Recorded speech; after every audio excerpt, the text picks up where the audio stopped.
Ah, there you are. My favorite prospect for the year. Absolutely. By my estimation, you are far more likely to achieve the prestige necessary to join the Sith than any of the others. As a matter of fact, I am so certain of that I'm willing to offer you an opportunity of the once-in-a-lifetime variety. Would you like to hear it? Good. I do so adore someone who's willing to take a chance. As I said, you're no doubt going to be the one whom Uthar chooses to become a Sith. With my help, of course. Once that occurs, he will take you to the Valley of the Dark Lords, to the tomb of Nagasado, to administer the final test. There you and I will be alone with him. The perfect time to, shall we say, arrange for a change in the Academy's leadership. The tomb is an ancient ruin on the surface that was visited years ago by Darth Revan and Darth Malak. They discovered a star map there of great importance. Reaching that map, as they did, is part of the final test. At any rate, it is not the tomb that is important. That Uthar will be alone is what is important.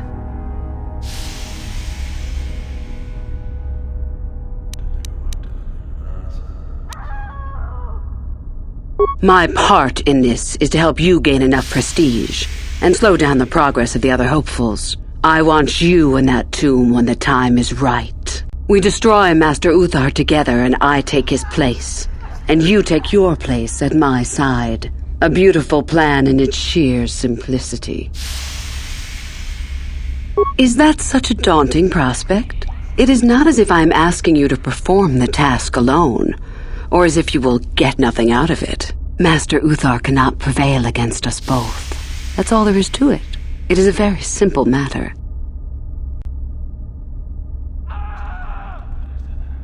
And so it should. It is central to our beliefs.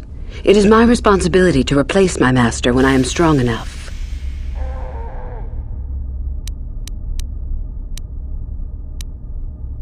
I'm so glad you see it my way. I will begin to make preparations for your final test. Your only worry now is to get there. Don't disappoint me. I can help you understand it. Would you like to hear it? Peace is a lie. There is only passion. Through passion, I gain strength. Through strength, I gain power. Through power, I gain victory. Through victory, my chains are broken. The Force shall free me. Simple words, yet easily misunderstood. Would you care for me to explain anything? The Jedi would have you believe that peace is a desirable goal. That peace of the spirit is the way the Force is mastered. That a lack of conflict betters man. We know different. It is our passion, our hate, and our desire that fuels the Force.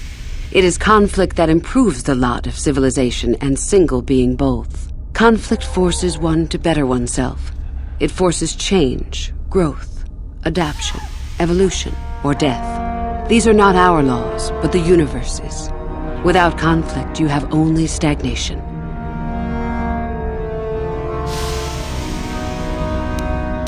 What fuels your power with the Force but your passion? The stronger, darker emotions. Anger, hatred, fear. These passions empower us. Love is more dangerous than all those things. Love leads to anger and hatred more often than not. But it also leads to mercy, which is far worse. That, however, is a lesson for another time.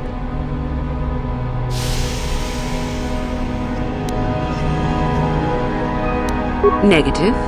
Compared to what? What keeps even the most rudimentary creature alive? Fear to run, anger to fight. Without it, a creature would most surely die.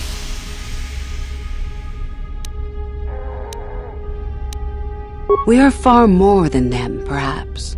But in some ways, we are little different. To think us creatures beyond the need of simple passions is a delusion.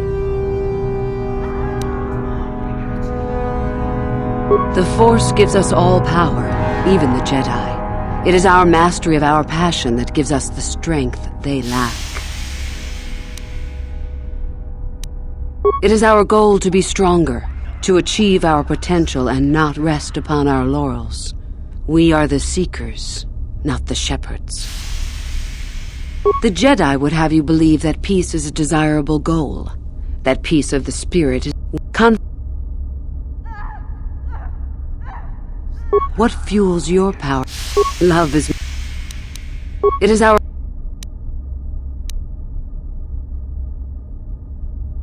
How many sorts of victories can you imagine? Peaceful victory, victory by sacrifice, a truce, an achievement. Unless the victory is achieved by demonstrating that your power is superior, it is only an illusion, temporary at best. We seek more.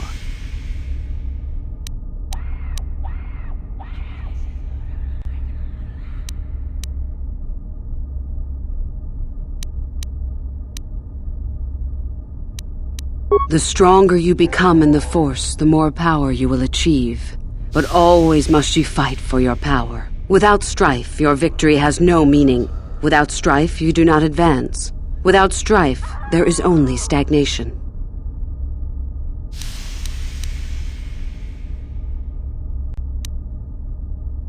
How many sorts of victories can you imagine? Peaceful victory. Unless the victory is achieved by demonstrating that your... This has been argued over, and often. The chains represent our restrictions, both those placed upon us and those we place upon ourselves. Ultimately, the goal of any Sith is to free herself from such restrictions. In a way, it is so we may do whatever we wish, but it is much more than that. One who has freed themselves from all restrictions has reached perfection, their potential fulfilled. Perfect strength, perfect power, perfect destiny. Imagine it. That is our ideal, at any rate. It is said in Sith legend that the Sithari, the perfect being, will one day lead us. But perhaps that is just a legend.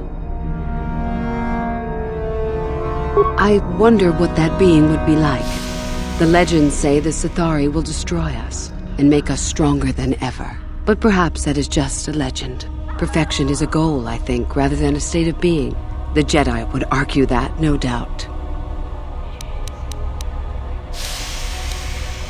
The Force is our servant and our master, our teacher and our companion, a weapon and a tool.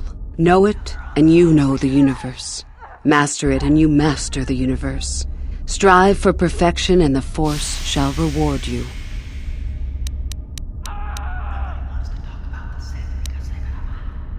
This has been argued over, and ultimately the one who has freed them, that is our ideal.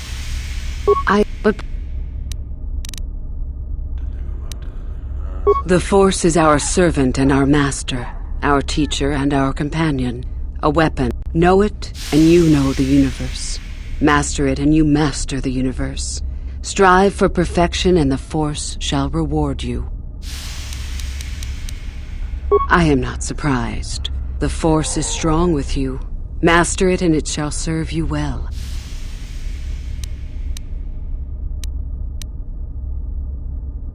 I have been involved in the work there over the last couple of years, but not often. Most of the excavating is left to the students. What did you wish to know? Not unless you are accompanied by Master Uthar, no. It is strictly forbidden. And I truly doubt you could bypass the doors to the tomb with anything less than ship blasters. Even then, perhaps. None. I do not even know how Master Uthar gains entrance, to tell the truth, though I look forward to discovering that fact. I have searched many times, so do not bother. There is no other way. Do not fret, however. Simply get the prestige you need, and you will see the tomb soon enough. We could learn much about the history of the ancient Sith, why they were on Korriban and why they left. Perhaps we could learn more about the origin of the Force itself. With that knowledge could come great power.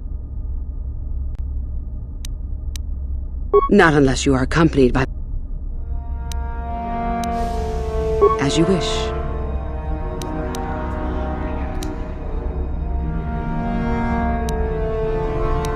Revan? You mean Darth Malak's former master? Very little.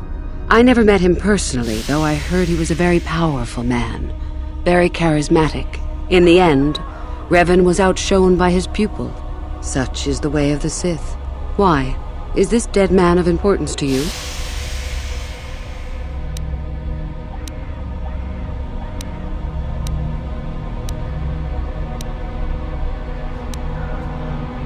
Both Revan and Malak came to Korriban when they discovered the tomb of Nagasato.